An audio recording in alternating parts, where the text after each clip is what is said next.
Hello my fellow book addicts, Megan here, and time for another book review. Today, I'm going to be talking about Borne by Patricia Briggs, and this is book 5 in the Mercy Thompson series. So, I really don't feel there's too much I can say without spoilers. I did enjoy this. Good continuation of the series. Definitely look forward to reading more. And if you have started the series and are debating on whether to continue forward or not, highly suggest you do so. And I will dare to say that some little plot points might not be the word, but events or minor mentions, are they minor? I am not good with words today, so I am sorry in advance. But a few things that were mentioned, or minor things that were going on in the previous books, are mentioned, addressed, and wrapped up in this book, I believe. I believe I can say that. That's not much of a spoiler. One thing that I do have to say I like about the series, there are things that spread across multiple books. Everything is not completely wrapped up in a pretty little bow at the end of each book. Some things continue on, and so on and so forth. You know, really gives the series more of a feel of a series and not just a bunch of random standalones that happen to have the same main character. So, yeah. It's really all I feel comfortable saying. I've just been staring at the camera the last few minutes, wondering, okay, there has to be something else I can say, but whenever I think of something, I start wondering and worrying that that is somewhat of a spoiler, and I just feel going in not knowing too much about this one will be better off. There are some things on the side flap that I could mention, but I didn't know going into this book what was gonna happen. I feel I enjoyed the book more that way, so even though I guess those might not be considered spoilers, I'm not going to talk about them, so yeah. And before I get into my spoiler bit, just to give a little warning, there is a character who attempts an off-page suicide. I just want to put a little warning in there just in case if that kind of thing might bother someone. Like I said, it's off page, there's no like details or anything. But if you are very, very sensitive to that kind of content, I suggest going into this book with caution. So yeah, I'm just gonna go right into a spoilery bit. So if you have not read this far in the series yet, highly suggest you do so. It's a good series, it's a fun series. If you haven't started reading it yet, highly suggest you do so, because it is a good series. And I feel like I've said it's a good book and this is a good series way too many times in this video so far. Oh my god. Like, I'm starting to feel that you could do a drinking game with how much I say it's a good series in this video so far. So, alright, spoiler time. Oh my god, I am so sorry for that very disjointed and just, I don't even know what to call it, intro. Alright, so what should I talk about first? I continue to adore Mercy and Adam's relationship. They work so well together, and I'm so glad, once again, that that love triangle was sorted out, because her and Adam are just perfect.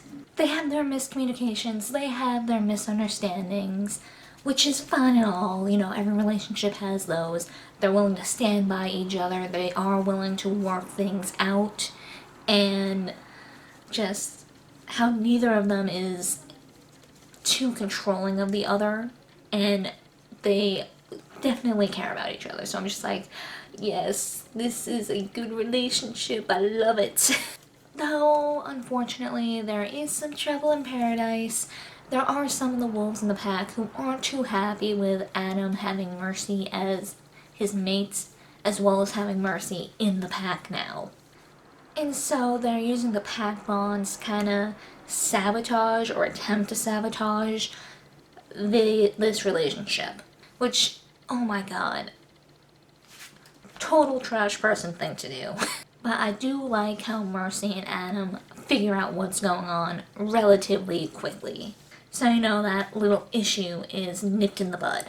So thank goodness for that. And also I greatly enjoy the fact that we learn a little bit more about the pack bonds and like how they function a bit more. Just, I love learning about lore in books that I read. Like, how authors take something and make it their own, how they bring it to life. I love that stuff. I love details like that. I'm a total sucker for like background, how things work, how X thing works in this fantasy, urban fantasy series. Just, I love that. I love seeing the creativity and the choices authors make when incorporating these things into their stories. I continue to adore Warren and Jesse, and though Ben is still a bit of an asshole, I'm finding him definitely more of a lovable asshole at this point. He has definitely grown on me since Iron Kissed. I felt bad for Gabriel in this book. I know I haven't talked much about him in my previous reviews, or at least I don't remember talking about him. I felt bad for this kid. He's just trying to, help his family make a little extra money, take care of bills, put food on the table. I'll address all the stuff with Sam later, but I'm just like, oh, this one thing. I don't blame Gabriel's mother for reacting how she did. Honestly, that is a very, very reasonable reaction. Being lied to that there's a werewolf who is around her young children. I can understand her being mad about that. Being lied to and having her children put in potential danger. And then with the bounty hunters showing up and just that chaoticness, I can definitely understand her not wanting any of her children to have anything to do with Mercy.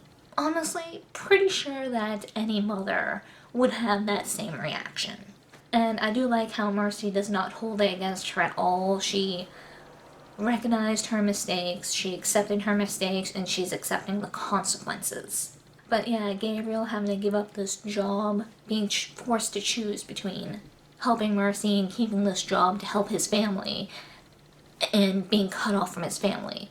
Because if Gabriel wasn't around, he is the oldest. That cuts quite a bit into the family income. So, he's between a rock and a hard place. So there's that, and then being kidnapped by the fairy queen. It's just like, oh my god, this poor kid cannot catch a break. And then when Mercy is stuck in Underhill, Fairyland, whatever you want to call it, him helping Z out in the garage despite his mother's protests. I can't remember what happened with that in the future books, so I am curious to revisit how that goes about, whether his mother did disown him or cut him off, or whether she kind of unwillingly accepted his behavior. So I am interested and curious to see that, and this poor kid is probably going to be scarred for life. And let's see, I think the whole plot, for lack of a better word, minor plot, mini plot, side thing with the book of fairy tales that Mercy was lent a few books ago. I think that was lent to her in Iron Kissed. Maybe? I think so. But I have a feeling that's all wrapped up now. So we got that wrapped up. We get, I believe, Samuel with his little depressive funk wrapped up. It's been mentioned since Mooncall that Samuel is not himself. There is something up with him. How it's common for older wolves to be depressed, be withdrawn, not be the same, and one way or another need to be put down.